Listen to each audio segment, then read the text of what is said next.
How to buy the Spotify Premium on iPhone. Hey everyone, welcome back to our channel. In today's video, I'll simply guide you on how you can buy the Spotify Premium on your iPhone, so make sure to watch the video till the end. Now, if you have been actually trying to buy the Spotify Premium right from your app and have not been able to do so, it's actually quite simple. Because all you have to do is, we don't want to buy it from the app because the application does not give us that option.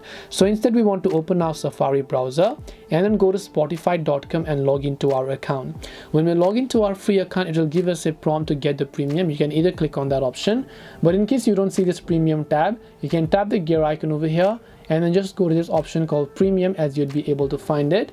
Now you can just go ahead and then select the plan that you like, or you can just select get started.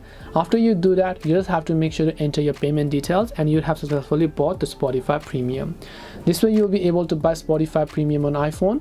Hope this video was very helpful. If you have got any more questions, feel free to leave them down. Thank you very much for watching till the end, and see you soon in next video.